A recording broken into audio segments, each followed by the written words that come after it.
नई दिल्ली राष्ट्रीय पेंशन प्रणाली (एनपीएस) अधिक प्रतिस्पर्धी, पारदर्शी बनाने की दिशा में पेंशन फंड नियामक व विकास प्राधिकरण (पीएफआरडीए) ने कई बड़े नोतियत सुधारों का ऐलान किया है।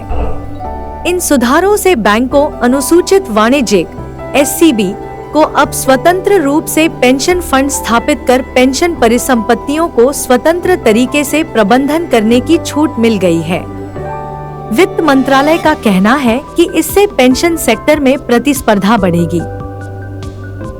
नियामकीय बाधाओं को दूर करने वाले इस फ्रेमवर्क को पीएफआरडीए बोर्ड ने सैद्धांतिक मंजूरी दे दी है।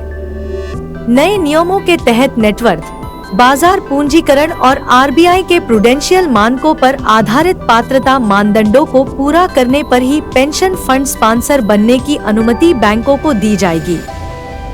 इससे केवल वित्तीय रूप से मजबूत और आधारभूत तौर पर सुरक्षित बैंक ही इस क्षेत्र में प्रवेश कर पाएंगे। एनपीएस ट्रस्ट बोर्ड में नई नियुक्तियां भी की गई हैं। एसबीआई के पूर्व चेयरमैन दिनेश कुमार खारा को चेयरमैन बनाया गया है।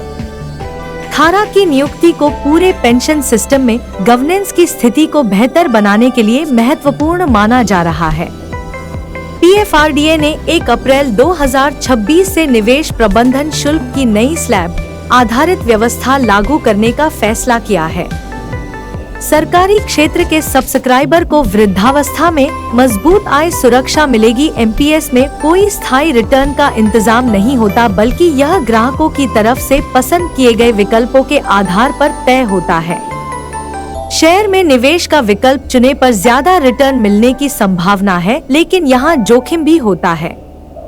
पीएफआरडीए ने अब 100% तक फंड की राशि को इक्विटी में निवेश की अनुमति दी है।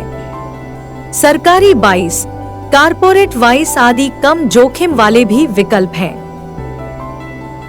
कुछ स्कीमों में शुल्क अपरिवर्तित रहेगा, लेकिन गैर सरकारी क्षेत्रों के सब्सक्राइबर के लिए दरें कम हो जाएंगी। इससे एनपीएस को विस्तार देने में मदद मिलेगी।